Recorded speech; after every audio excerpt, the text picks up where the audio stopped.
Good morning, good morning, good morning, good evening, wherever you are, here, now, here.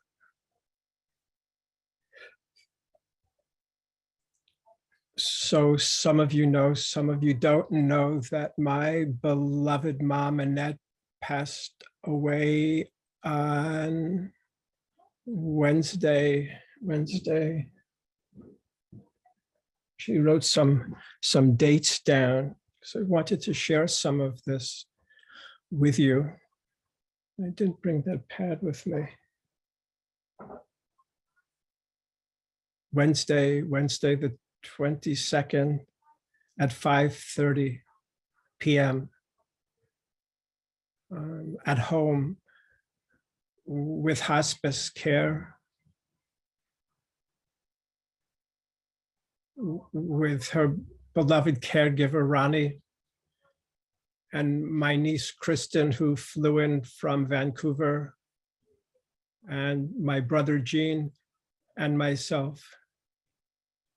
Annette was receiving hospice care for about a week. Whoa.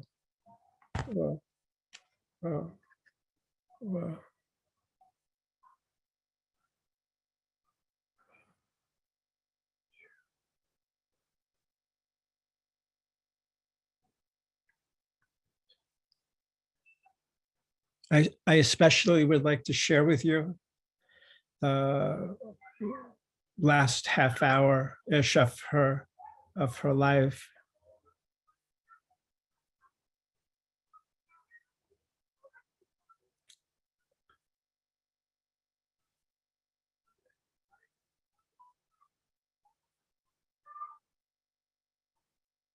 More than that also.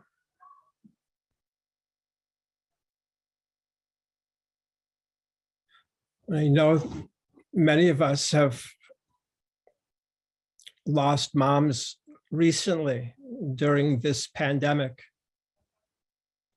Many of us have lost moms long ago. Different for each one of us.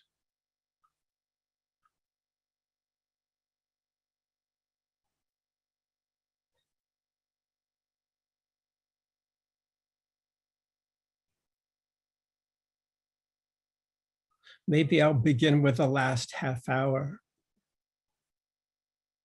So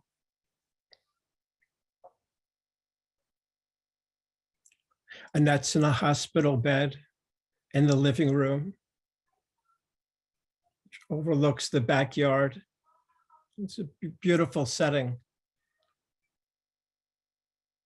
On the wall behind her bed is one of the many paintings that she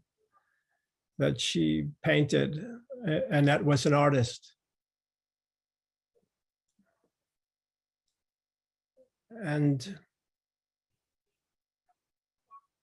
it was a beautiful day, and a beautiful afternoon. And about 5 o'clock, Annette was on her left side, and I was sitting on a stool by her bedside with her hand in my hand. And on the couch right there, Kristen and Jean.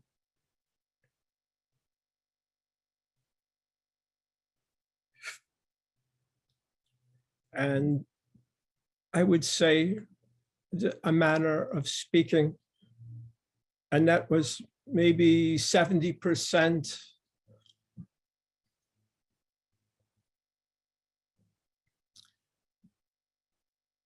gone and 30% present.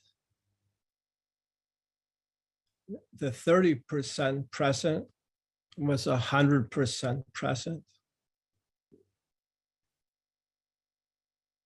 So I have her hand, and she's breathing with gently labored, and I'm breathing with her, and our eyes are like this the whole time. I'm breathing with her. And then that gives way as Annette's breathing.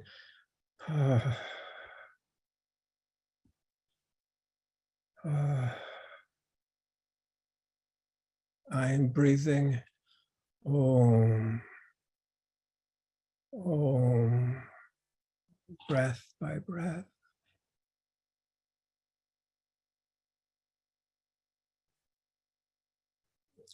All the time, eyes gazing into each other's eyes. For me, it was as if the master was looking back at me. And the master looking into Annette's eyes like this.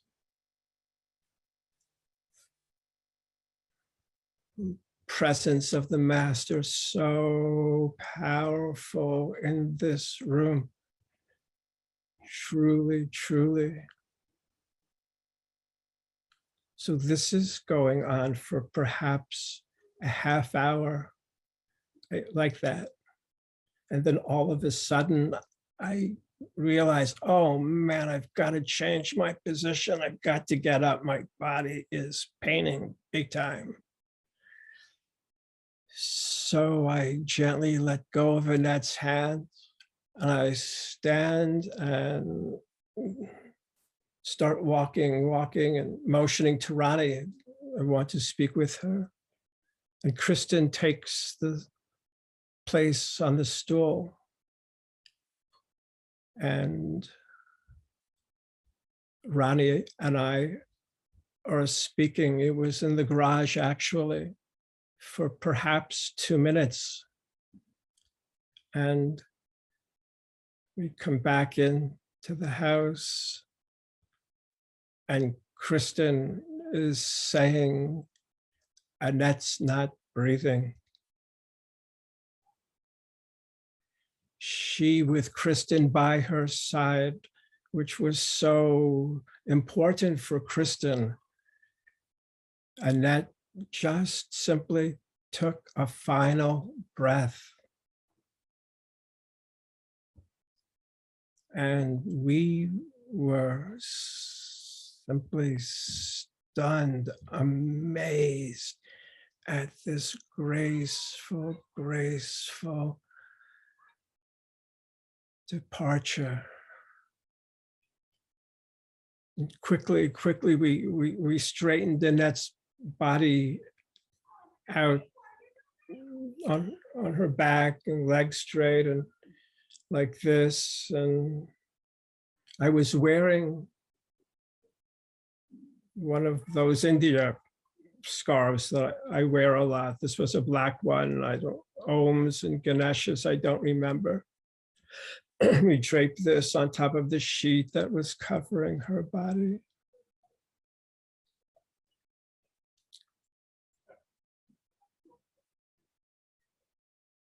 And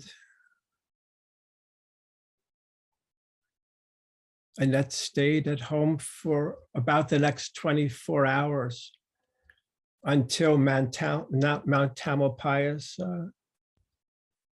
cemetery came to take her body back to for cremation at a yet to be determined time.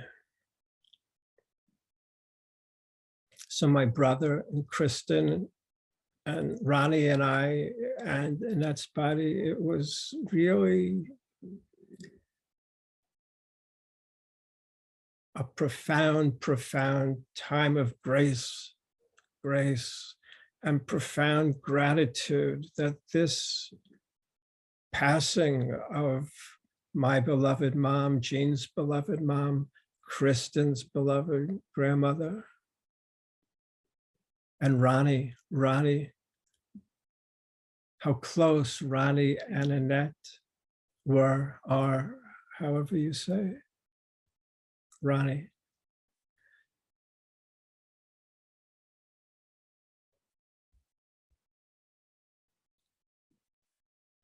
I say thank God for hospice. Marin has the second oldest hospice in the United States. The genesis in part with those hippies of those times, Ram Dass, others, Stephen Levine. Thank God for hospice, I said it. And for Ronnie, who has been such an amazing godsend. I have told her 1,000 times, and I'll tell her 1,000 more if I get the chance.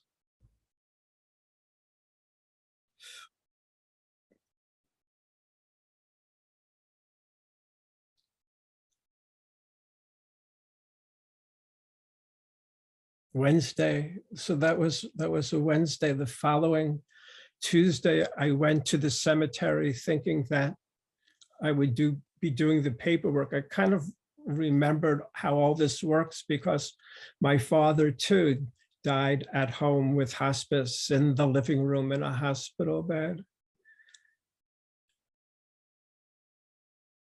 I go over to Mount Tamalpais Cemetery. I walk through the door and the boss lady is sitting to the right, and I introduce myself. And she lights up and says, "Oh, Golden, that's my maiden name." I go, wow. Wow. And then she introduces me to Jack, who's going to walk me through the paperwork. Jack is the name of my mom's father, my grandpa, Jack. And Jack and I are in a room doing the paperwork, and it was just a light spirit. We were speaking about cataract surgery. We were speaking of the Muhammad Ali documentary by Ken Burns. It was light, it was warm. So that's Tuesday, and the cremation was scheduled for Thursday. So today's Sunday, so we're just speaking Thursday. Sunday, Saturday, Friday, Thursday, I go to Mount Tamalpais Cemetery. I remembered with my father when I identified his body, I stood far away from the casket that was going to go into the crematorium.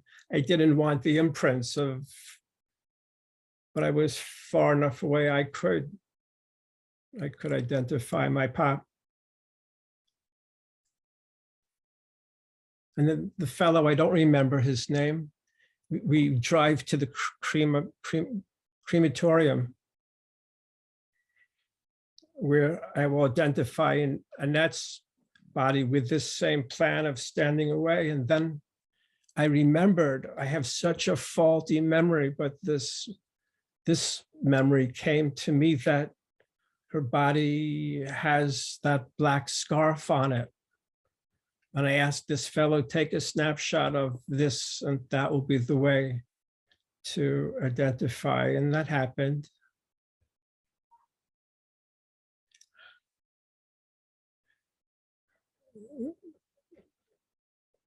Casket went in this cardboard container with my mom's body. The doors close, and they show me where to flick the switch. And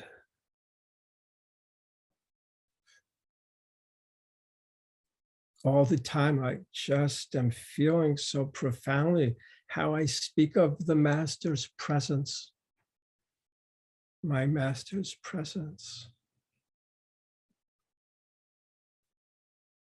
I left Mount Tamalpais Cemetery and I drove to the shop of a close friend of mine who it's where I purchased many things for my temple in the shop that he and his wife own. And we visited for about an hour.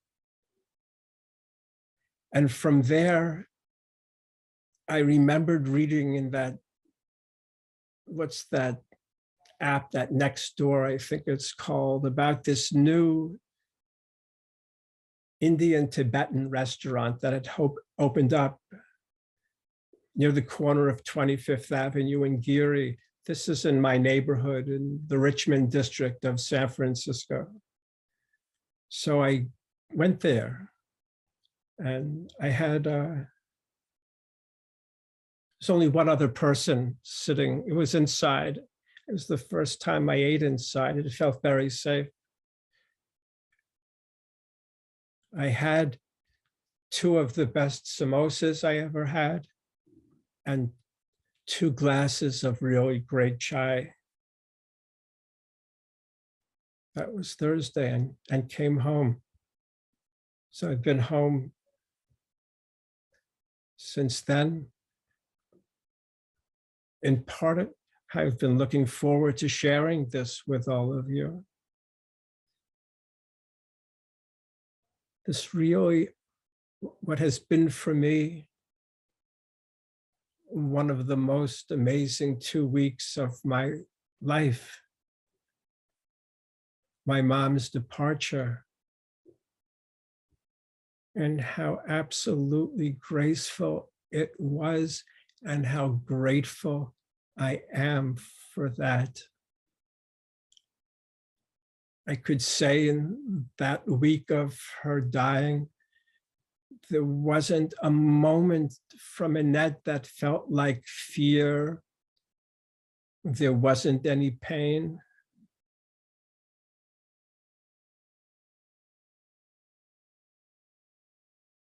Sister Morphine served her well, making it all gentle, gentle, gentle, gentle.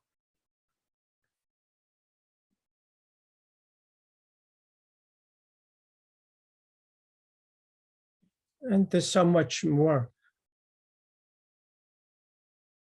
Maybe I'll share it at another time, but this much I wanted to share with you, my beloveds, my family. You are my family. Know this.